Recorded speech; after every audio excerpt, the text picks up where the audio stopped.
To be the best at what you do, you need to regularly reach new heights. The U.S. adheres strictly to this principle, allowing them to create some of the most ambitious and expensive projects in the field of aircraft construction. One of these projects is the SB1 Defiant, the multipurpose helicopter of the future, which was a result of a partnership between the Sikorsky and Boeing aviation companies, thus military. Engineers have produced many legendary helicopters. Just take a look at the A-64 Apachean. Aircraft known to even those who haven't the slightest interest in military equipment, some of the more contemporary models, such as the Bell V-22 Osprey, still catching glances with its futuristic look, and the spiritual successor of the Huey, the Sikorsky-60, better known as the Black Hawk, are also worth mentioning. Today we'll talk about the helicopter that will soon replace those. The SB1 Defiant is a multi-purpose high-speed helicopter designed to be the most maneuverable, fastest, and survivable. Attack helicopter in aviation history. It is part of the Future Vertical Lift military program, under which the U.S. is developing 5 helicopters of different sizes, featuring the latest equipment, sensors, avionics, engines, and armament intent on a real revolution in combat capabilities. The creators predict not only a promising future for model, but also widespread distribution throughout the Army. By 2035, the Defiant will be able to swiftly navigate even the most difficult terrain, deliver soldiers and cargo to a designated point, and quickly leave hazardous areas in very critical situations with minimal risk. 2 helicopters, the Sikorsky-Boeing SB1 and Bell Lockheed V-280, were chosen as demonstration models during the development of the FEL program in 2014. Since then, their creators have been actively working to implement their most daring ideas in the newer generation of these little brother Ironbird Sikorsky, and Boeing unveiled their first result in 2018 by rolling out a Defiant model prototype, and in January 2019, they began ground testing. The first flight of the model took place in late March 2019 at the Sikorsky West Palm Beach site in Florida. Let's focus on ways that the Defiant is superior to the Black Hawk, a helicopter that has already been proving itself in combat for 4 decades. The first factor in which the engineers excelled was, of course, the speed of the helicopter. The Defiant prototype had already proved this during testing, reaching speeds in excess of 230 miles per hour. Meanwhile, the Black Hawk's top speed comes out to 183 miles per hour. The creators of the SB1 also intend to increase its performance to up to 290 miles per hour, which will make it even faster. This increase in speed was achieved by using coaxial propellers, moving in opposite directions, and a push propeller instead of the 5-blade main and tail propellers in the 60. The coaxial system provides a helicopter with a speed increase of 115 miles per hour, a 60 improvement in combat radius, and a 50 improvement in hovering performance in hot and high altitude conditions. The second most significant improvement is a helicopter's cockpit, which has increased in size by 50% in comparison to the 60. The SB1's cargo pod can accommodate 12 armed soldiers and a crew for a commander, co-pilot, and 2 wing mechanics. The Black Hawk has room for 11 soldiers, 2 pilots, and 1 flight engineer. If necessary, the helicopter can always be converted into a medevac in this form. It can carry 8 wounded and 2 accompanying medics. The Black Hawk, in turn, can carry 6 wounded on stretchers. Moreover, the carrying capacity of the SB1 is also quite astounding. In one of the pictures of the enhanced version, the Defiant X, you can see how it supports an M777 howitzer, which the Black Hawks simply could not lift. According to military experts, the pusher propeller is capable of providing significant forward thrust during flight, while the opposing rotating propellers guarantee additional lift stability and smooth operation. This can also give the Sikorsky-Boeing helicopter a significant advantage in climbing vertical takeoff and landing compared to its 60 ancestor, not to mention that the latter is one of the key highlights of the FEL military program.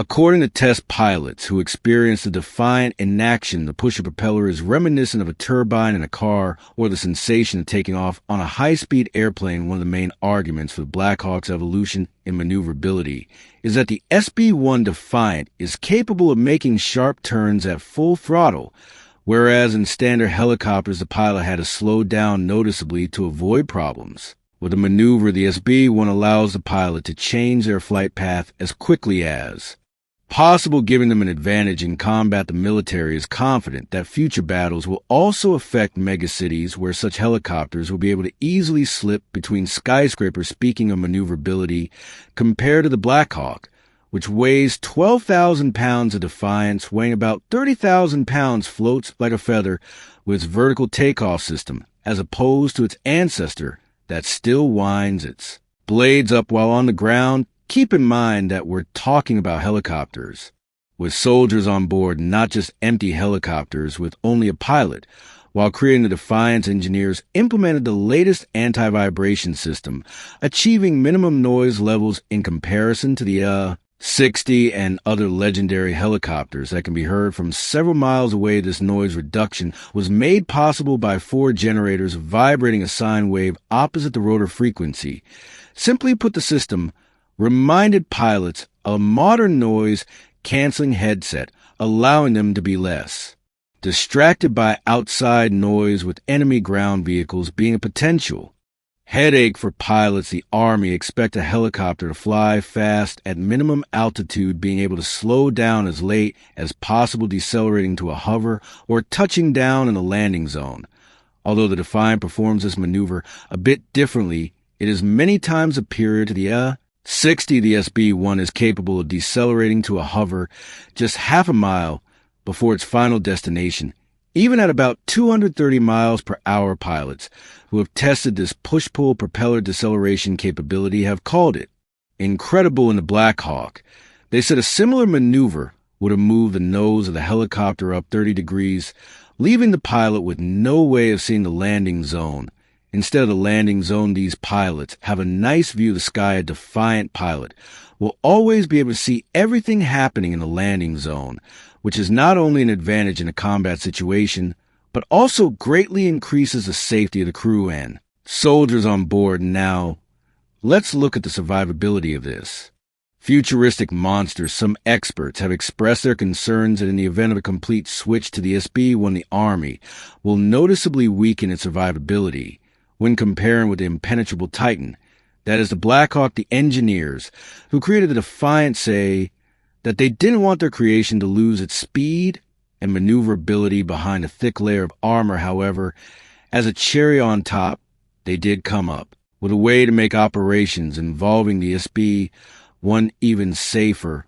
With the pusher propeller off the Defiant will become an ordinary twin-engine helicopter. In spite of the coaxial main propellers, this system is designed so that even if the SB1 loses its engine, it will still be able to hover and fly at up to 172 miles per hour, which means that nothing but multiple direct projectiles can prevent the helicopter from getting soldiers far away in a life or death situation. We could talk endlessly about how advanced the SB1's cockpit automation has become compared to the 60 from the 80s, but what's worth mentioning is that the 60 would have been very difficult to turn into a radio-controlled helicopter, plus it would have taken more than $1 million to do.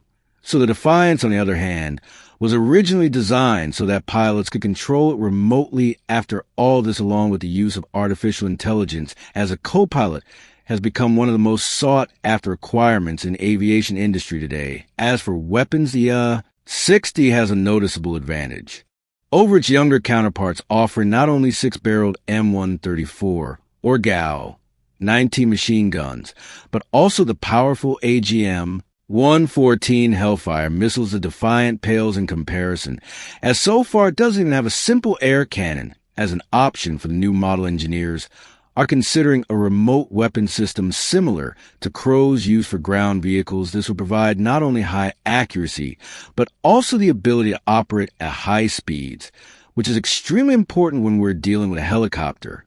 Flying at almost 300 miles per hour, what do you think of the SB1 Defiant? Will it be able to surpass its predecessor with these innovative features and enter combat duty? By 2030, be sure to write about it in the comments. Also, if you enjoyed the video, be sure to like and subscribe to the channel and turn on notifications to stay tuned. See you soon.